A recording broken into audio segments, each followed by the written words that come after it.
मित्रों नमस्कार। आपके मेरे लकी एस्ट्रो चैनल में आपका स्वागत है। आज हम देखेंगे कि मिथुन लग्न के लोगों के साथ हमेशा असफलता, निराशा और विफलता जैसी संज्ञाएं क्यों मिलती हैं उनको। आखिरकार उनकी कुंडली में ऐसे कौन से दोष होते हैं जिनके कारण उनको जीवन भर दुख उठाना पड़ता है। अर्थात आज हम बहुत वैज्ञानिक दृष्टि से कुंडली का विश्लेषण करते हुए मैं आपको वो उपाय भी बताऊंगा, अगर जिसको आप अपना लेते हैं तो आप देखेंगे कि मिथुन लग्न से ज़्यादा सफल व्यक्ति शायद ही आपको इस जीवन में कोई भी व्यक्ति मिल पाए। कुंडली में ये तो बता दिया जाता है कि ये दशाएं चल रही हैं, इस कारण से ऐसा हो रहा है, लेकिन वास्तव में लग्न और राशि ही हमको बताती है कि कौन व्यक्ति जीवन में सफल होगा नहीं होगा। चलिए वीडियो को हम शुरू करते हैं।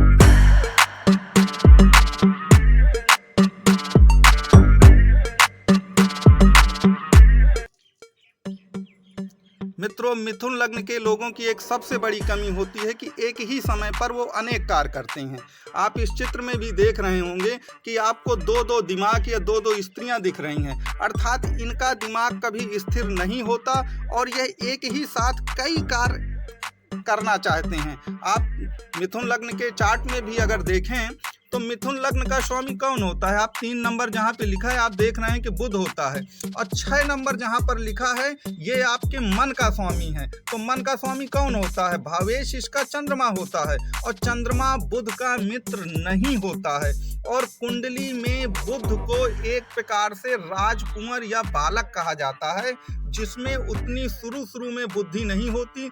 जैसे जैसे उसका विकास होता है बच्चे का, वैसे वैसे ही बुद्धि का विकास होता है। इसीलिए आप देखेंगे कि जो मिथुन लग्न के लोग होते हैं वो शुरू में बहुत सारी उनको दुख दर्द विपदाएं झेलनी पड़ती हैं, जिसके कारण से वह सफल नहीं होते। अतः यदि वो अपनी इस कमी को दूर कर लेते हैं कि एक ही समय में एक ही कार्य करें, तो निश्चित तौर से उनसे अधिक योग और बुद्धिमान व्यक्ति आप इस धरती में नहीं पाएंगे। मेरी इस बात को गांठ बांधिए। यही नहीं, अभी और सुनिए।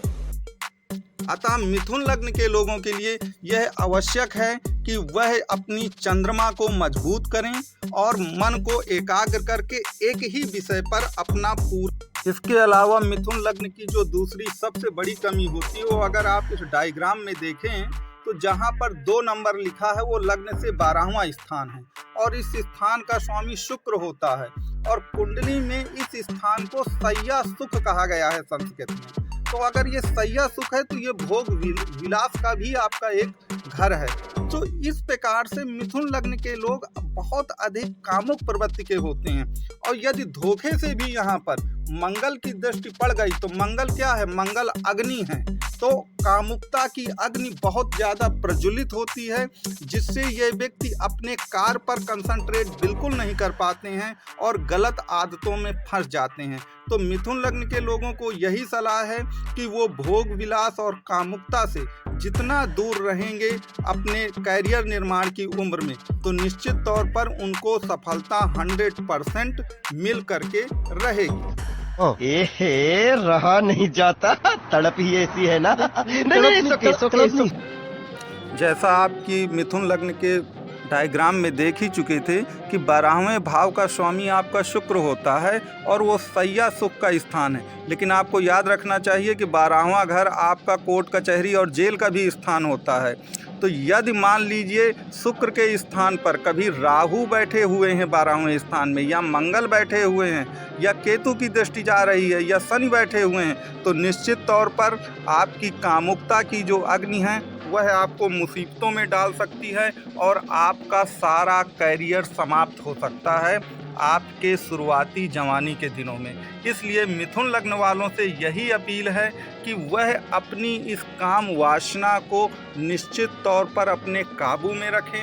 यदि वो ऐसा कर पाने में सक्षम हैं, तो मैं पहले भी बता चुका हूँ, बार बार उस बात को दोहरा रहा हूँ कि मिथुन लग्न से ज़्यादा या मिथुन राशि से ज़्यादा होशियार लोग, माइंडेड लोग इस दुनिया में नहीं होते हैं। उनके पास बहुत अच्छी विद्या का ज्ञान होता है, लेकिन उनको अपनी इस जो अपनी कमी है यौन शक्ति वाली, उसको उन्हें सुधारना ही पड़ेगा, तभी वह जीवन के पथ पर आगे जाएंगे। अगर मंगल की दृष्टि पड़ गई तो निश्चित तौर पर आपको बहुत ही ज़्यादा सतर्क रहने की ज़रूरत है, क्योंकि मैं आपको बता ही चुका हूँ कि मंगल अग्नि है, वह हर चीज़ की अग्नि को भड़काता है।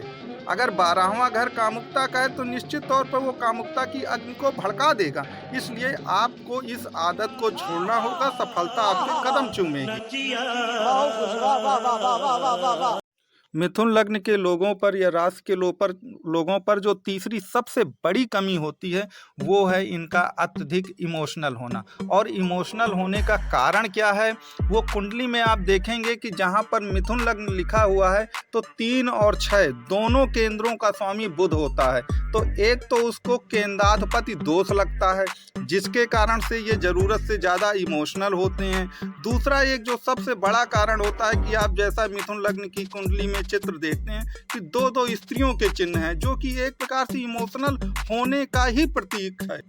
जैसा कि मैंने आपको पूर्व में बताया, आप इस कुंडली में देख सकते हैं कि जहां पर मिथुन लग्न लिखा हुआ है और जहां पे 6 नंबर लिखा हुआ, दोनों का स्वामी आपका बुध ही होता है। तो कहते हैं अगर 2 केंद्रों का स्वामी एक शुभ ग्रह होता है तो उसे केंद्राधिपति दोष लगता है, जिसके कारण से ये काफ़ी इमोशनल होते हैं। दूसरा एक कारण मैं ये भी बता दूं कि मिथुन लग्न का अगर आपने वो चित्र देखा है जिसमें 2 स्त्रियां होती हैं, तो ये बहुत ही क्षमावान, दयावान और ईमानदार लोग भी होते हैं। और आप जानते हैं कि इस कलयुग में जो व्यक्ति बहुत क्षमावान, दयावान और ईमानदार होता है उसे कई बार धोखा खाना पड़ता है, कई बार अपमानित होना पड़ता है, जिसके कारण से भी आप कह सकते हैं कि ये लोग काफ़ी इमोशनल हो जाते हैं। तो अतः मेरी आपको सलाह यही है कि समय और परिस्थिति के अनुसार ही आप कार्य करें, ज़रूरत से ज़्यादा इमोशंस को हावी ना होने दें और अपनी क्या सोच है रे तेरी, आपको निश्चित मानना पड़ेगा, सफलता मिलेगी।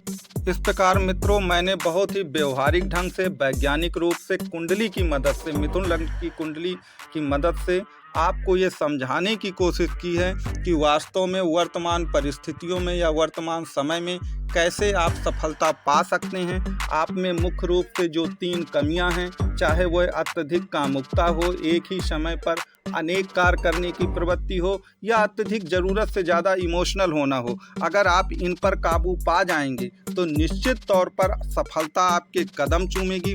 उसके बावजूद भी अगर आपके कोई भी प्रश्न मन में, आपको कोई भी डाउट है, आप कमेंट बॉक्स में निश्चित तौर पर लिखें, मैं उसका जवाब आपको निश्चित तौर पर 100% दूंगा।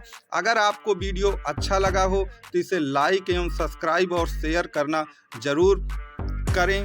धन्यवाद, आपको कोट मैं नमन करता हूं। धन्यवाद आपको इस वीडियो को देखने के लिए, धन्यवाद।